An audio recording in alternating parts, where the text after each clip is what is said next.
The announcement lasted less than 3 minutes, but by the time King Charles lowered his eyes from the prepared statement, the future of the monarchy had changed. His voice had remained controlled until he reached Camilla's name. Then came the pause. It was brief, painful, and impossible to hide. The Queen Consort would permanently withdraw from frontline royal duties, retreat from public life, and appear beside the king only on rare family occasions. Nobody inside the palace moved. Before we go deeper into what this really means for the royal family, make sure to subscribe so you don't miss a single update. Charles knew the silence was not respect, it was shock.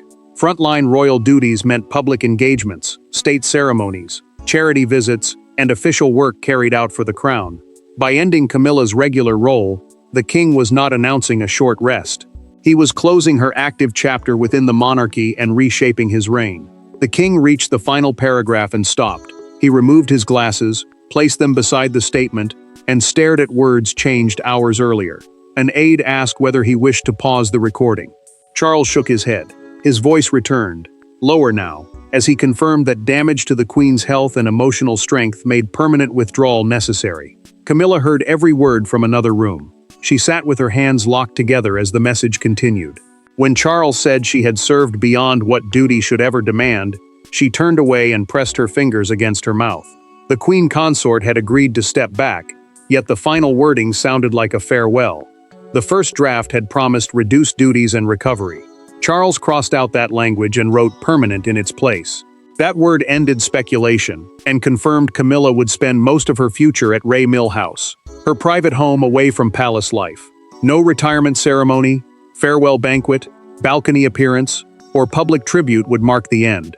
She rejected them, insisting her departure must not become a spectacle. William read the statement twice beside a palace window. The prince did not celebrate the responsibility waiting for him. He asked whether his father could continue without the woman who had steadied him for years. The palace called the decision compassionate and united, but Camilla felt something colder beneath it. She believed her future had been settled before she was ready to surrender it. And while the public heard a story of sacrifice and failing strength, the people closest to the crown knew that this announcement carried older wounds, divided loyalties, and one painful question: who had truly decided Camilla's royal life was over? For Charles, Camilla had never been merely the woman standing beside the throne. She was the person who had absorbed decades of judgment, survived public rejection, and reached the crown at his side. For William, however, she remained part of a history that could never be separated from his mother's pain. Now one woman was leaving, one man was grieving, and the future king was being pulled toward a responsibility he had not expected to inherit so soon. Charles felt that loss before the palace machinery moved. Before ceremonies, Camilla calmed him when pressure tightened his voice. During family talks, she softened words he might deliver too sharply. Her withdrawal removed more than a working royal, meaning a family member who performs official duties for the crown. It removed the person who recognized his exhaustion first. William understood the weight shifting toward him. With the king reducing his schedule and the Queen Consort stepping away, the prince would assume more ceremonial leadership beside Catherine. Every state event and public appearance would make the next reign seem closer. He felt compassion for Camilla, yet knew her departure would ease tensions that had followed the family for years. Camilla voiced fear at Ray Mill House, her country home. Sitting with her sister Annabelle, she admitted that losing engagements did not frighten her. Disappearing did. She feared the institution would preserve Charles, prepare William, and reduce her to an awkward chapter. Annabelle reached across the table, but Camilla pulled back and asked what remained when authority vanished. Catherine saw the conflict in her husband. She watched William fold the announcement, place it inside a drawer, and leave his hand resting there. When she asked whether he felt relieved, he waited. The future king looked toward the door and said, "I feel responsible." Catherine heard guilt and quiet acceptance. Charles tried to protect what he could. In a recorded private conversation before the statement, he promised Camilla that her title, security, staff, and home would remain untouched. She answered that protection could preserve comfort, not influence. Once the public role ended, the Queen knew decisions would happen without her. Anne later found Charles alone, rubbing the pale mark beneath his wedding ring. The princess told him compassion could not erase consequence. She also knew health was not the whole story. Something had happened at Balmoral during a memorial gathering, and that moment had turned hesitation into urgency. To understand why Charles turned a period of rest into a permanent withdrawal, the story must return to Balmoral, to a memorial gathering, and to the moment Camilla's strength failed in front of the very family she had fought to join. The turning point did not begin with a constitutional meeting or a doctor's warning. It began in the drawing room at Balmoral, during a private family remembrance for Queen Elizabeth. Camilla had been asked to read a short passage. She stood, opened the small ceremonial book, and spoke only 6 words before her voice disappeared. The room waited. Charles rose from his chair. Then the Queen Consort gripped the table, whispered that she could not breathe, and collapsed against him. Charles caught her before she struck the floor. The remembrance ceremony, a private gathering held to honor the late monarch, ended in panic as he ordered everyone outside. A physician entered while William guided George and Charlotte into the corridor. Anne followed, then turned back and told the staff that nothing from Balmoral was to leave the estate. Camilla opened her eyes minutes later and refused to meet anyone's gaze. She told Charles that the family had watched her break in the one place where she had fought hardest to appear strong. The Queen had spent years proving she could endure pressure, and now one moment threatened to define everything that followed. Charles rejected that fear. He called the episode exhaustion and proposed canceling only 2 weeks of engagements. Camilla stared at him, anger cutting through her weakness, and asked whether he needed her beside him more than he needed her alive. The king had no answer, but he still resisted the word permanent. The physician gave Charles no comfort. In a documented medical briefing delivered behind closed doors, he warned that continued pressure could trigger another, more dangerous episode. A permanent reduction was necessary. A ceremonial pause, meaning a short public break without real change, would only delay the same crisis. William returned toward the drawing room and stopped outside the door. He heard Camilla tell Charles, "Your family will say I abandoned you." The prince remained still, then walked away without entering. He understood then that her fear was not only illness, it was judgment, and he knew silence could no longer protect anyone involved. Anne found Camilla alone later that night, sitting beside the unread ceremonial book. The princess asked whether she wished to remain visible. Camilla answered that she no longer knew whether staying proved courage or merely prolonged suffering. Anne listened, then carried that truth directly to Charles. Before leaving Balmoral, Anne told the king that the family had to confront reality together. Balmoral had exposed Camilla's vulnerability, but it had not settled her future. That decision would be forced days later, when Charles, Camilla, William, and Anne entered one room without aids, and every buried resentment followed them inside. The doors closed at 11 minutes past 4. No private secretaries, no communications officers, no doctors to soften the truth. Charles sat at the head of the table, Camilla opposite William, and Anne between them, like the final barrier before open conflict. At first, everyone spoke carefully. Then William used the word permanent. Camilla pushed back her chair so sharply that its legs scraped across the floor. She stared at him and asked the question no one had prepared to answer. Camilla wanted to know whether William was protecting her health or using Balmoral to remove someone he had never accepted. The meeting would decide between temporary medical leave and permanent withdrawal from her working role, meaning the official duties she performed on behalf of the crown. Charles favored rest. The prince wanted certainty. Anne demanded honesty from everyone, especially the Queen Consort. William held Camilla's stare. He told her his concern was not history, resentment, or the pain surrounding his mother. It was what he had witnessed when she collapsed. Camilla accused him of turning one moment of weakness into a convenient ending. The future king answered that pretending nothing had changed could place her life at risk. Charles struck his palm against the table. The king warned his son that duty did not give him permission to decide when another human being had become expendable. William did not retreat. He removed a sealed medical summary and placed it between them. The document, a brief written account of the physician's findings, warned that sustained pressure could trigger another, more dangerous episode. Camilla never opened it. She reached into her handbag and admitted, through a private written statement, that she had drafted her resignation the previous night. She had hidden it from Charles because she knew he would fight to preserve her place, even if preserving it destroyed her. The king stared at her, wounded less by the decision than by the secrecy. Anne took the resignation and laid it beside the medical warning. The princess said they were no longer deciding whether Camilla would leave.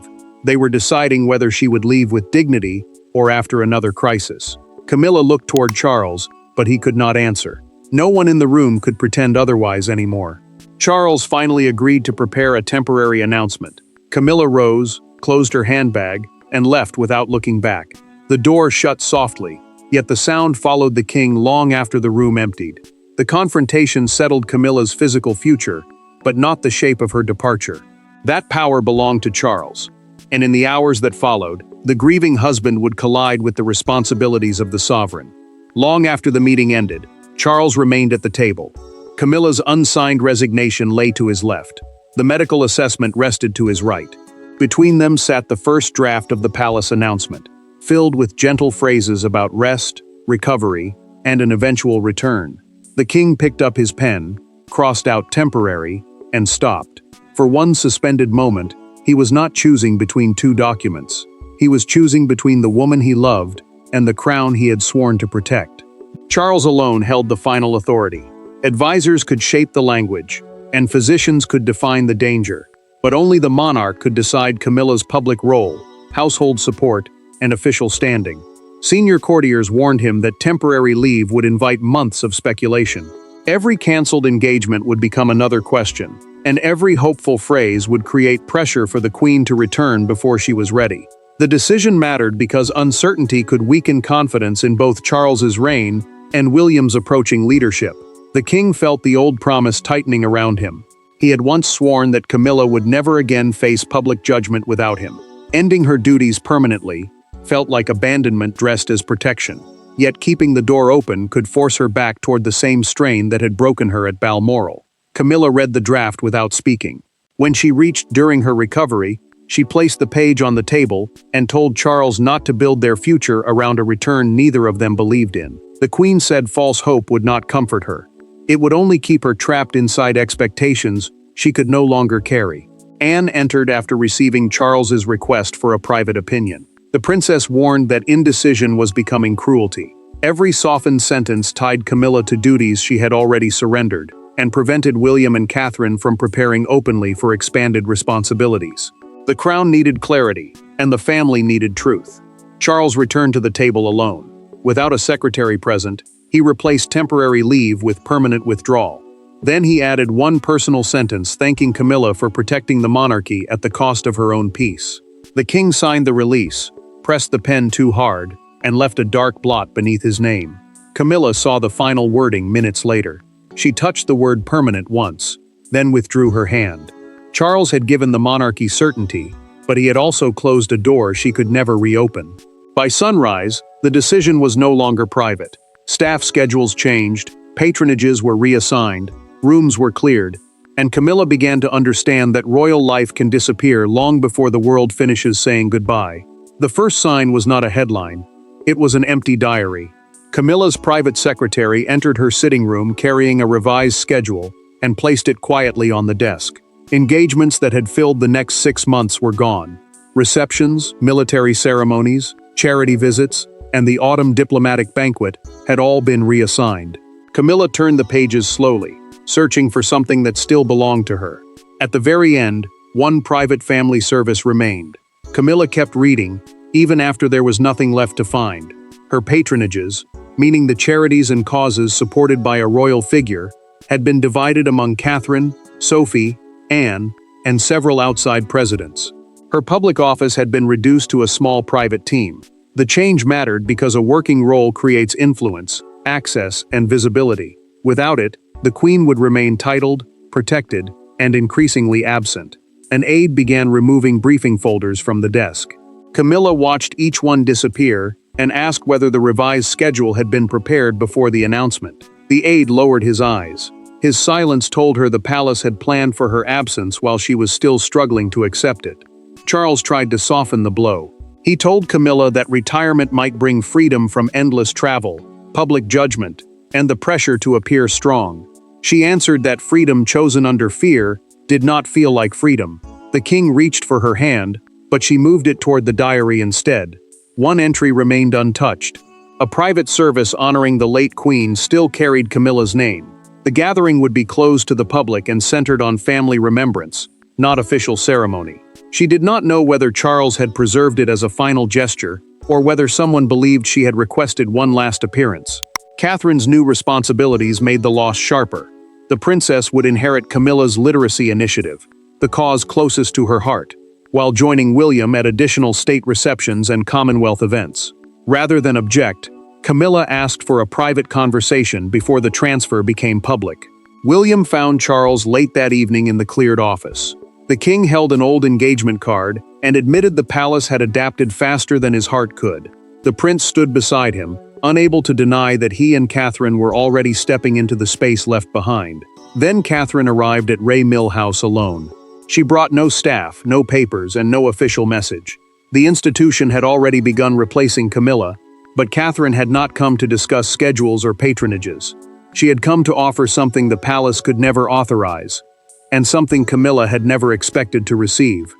Catherine arrived without a private secretary, security briefing, or prepared statement.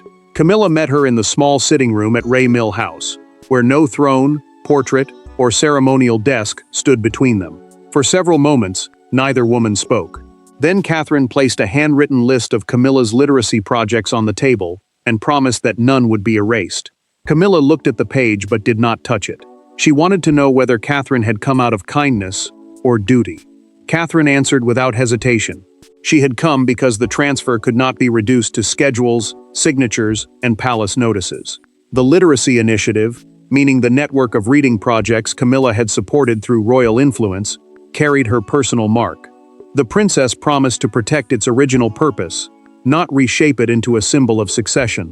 With no aides or courtiers present, both women could speak as people rather than positions. Camilla finally touched the list. She said history would remember scandal before service, conflict before patience, and the years before her marriage more clearly than everything she had done afterward. The queen feared that once she stepped away, the institution would keep her title but lose her story. Catherine refused to offer easy comfort. She said history would remain complicated because real lives rarely fit clean endings. Yet complexity did not erase service, and service did not erase pain. Camilla studied her face, then asked the question that had followed her since the announcement. Did William support the permanent wording because he feared for her health, or because he wanted her gone before Charles's reign ended? Catherine drew a slow breath. Through a private conversation held after the statement was released, she had seen William break down. The prince had not wept over power changing hands. He had wept because he understood that his father was entering a lonelier stage of life, and because Camilla's suffering had forced that truth into the open. Camilla opened a drawer and removed a small handwritten card. It carried the names of children from her reading program. She placed it in Catherine's hand and asked her to remember that royal causes were made of real people, not inherited headlines. The princess closed her fingers around it and promised she would. After Catherine left, Camilla called Charles. She told the king she would attend the final family service, not as a working queen, but as his wife. That private conversation transformed withdrawal into acceptance. Yet the monarchy still had to face the public, whose reaction would determine whether Camilla's final appearance became a farewell, a judgment, or something neither side expected. By dawn, the announcement dominated every screen, station, and newspaper stand in Britain. Yet one image became more powerful than the official words. Outside Buckingham Palace, beneath a cold morning rain, an elderly woman placed a single open book beside the gates with a handwritten card, thanking Camilla for helping children read. Within an hour, dozens more books appeared. The palace had expected argument, judgment, and division. Instead, the first visible public response was quiet, personal, and unexpectedly tender. Charles watched the coverage in silence. Broadcasters called the announcement the end of his shared public reign with Camilla, warning that the king would now face ceremonies, state occasions, and national moments without his closest companion. Buckingham Palace then released a simplified schedule, meaning an official list of future duties, confirming that the queen would keep her title but undertake no routine engagements, state visits, or independent work. The country divided quickly. Some commentators called the withdrawal an act of mercy that protected Camilla from further harm. Others said it exposed the weakness of a reign already carrying too much strain. The debate mattered because every argument about her health became an argument about Charles's stability, William's readiness, and how soon the monarchy might visibly change. Camilla sat beside the king, as footage showed books gathering outside the gates. Charles reached for her hand, but she kept her eyes fixed on the screen. The Queen heard gratitude in those gestures, yet she also understood they were becoming a farewell before she had even made her final appearance. Attention shifted toward St. George's Chapel, the royal church at Windsor used for family services and major ceremonies. Palace officials confirmed that Camilla would attend one last private observance beside Charles. Cameras gathered nearby, waiting to see whether she would arrive as a queen holding her place or a woman already stepping away from it. One newspaper captured the national mood with a full-page photograph of Charles and Camilla walking together beneath an umbrella. The headline read, "Her duty ends. His loneliness begins." The king folded the paper after seeing it. Camilla left it open. Then the car arrived. She stepped out, lost her balance for one brief second, and Charles immediately offered his arm. Camilla steadied herself, looked at him, and chose to keep walking rather than turn back. At the chapel door, she stopped. William and Catherine waited behind them, both aware that her next movement would define how this chapter entered royal memory forever. The country had delivered its judgment in headlines, flowers, books, and silence. But the true verdict belonged to Camilla herself, standing beside Charles at the threshold of her final royal moment. At the chapel entrance, Camilla stopped. Charles tightened his hand around her arm, expecting fear. Instead, she turned toward William and Catherine, who waited behind them. Without speaking, she moved aside and invited the younger couple forward. It was not surrender, it was recognition. The future no longer needed to push past her, and she no longer needed to defend her place against it. For the first time since the announcement, Camilla looked completely at peace. Charles entered beside her, but the order had changed. William and Catherine moved into the leading ceremonial positions, places carrying royal precedence. The service honored Queen Elizabeth and returned the family to the memory that had begun this crisis at Balmoral. Camilla was no longer escaping the moment that broke her. She was facing it on her own terms. The king felt the loss during the service. At the moment once reserved for the senior royal couple, he reached toward Camilla, then remembered she was no longer participating officially. She noticed and took his hand. The Queen understood that stepping back had not erased her marriage, title, or service. It had changed the measure of her life from visibility and influence to survival, family, and peace. William approached her outside the chapel, when no cameras were close enough to hear. The prince thanked Camilla for protecting his father, and promised that her literacy work would remain part of the monarchy's future. She listened, then told him the crown survives only when its people know when to step forward and when to step away. Before joining Charles, she placed her hand over William's. Charles did not lead Camilla straight toward the waiting car. He walked slowly beside her across the courtyard, matching her pace instead of asking her to match his. Catherine watched with William, and neither treated the moment as victory. Camilla's announcement ended without humiliation, removal, or defeat. It ended with a woman surrendering public power before it destroyed her, a husband accepting that love cannot demand endless sacrifice, and a future king learning that succession must contain compassion. The crown emerged smaller but more honest. Charles continued without pretending nothing had changed. William and Catherine accepted greater responsibility without celebrating another person's pain. Camilla left active royal life with her dignity intact. The palace doors closed behind them, not on a mystery, but on a completed chapter. Camilla had given the crown everything she could. Charles had finally allowed her to stop, and the monarchy entered its next age, carrying both the cost of her service and the dignity of her departure. Thanks for watching. Please don't forget to like and subscribe, and we will see you in next one.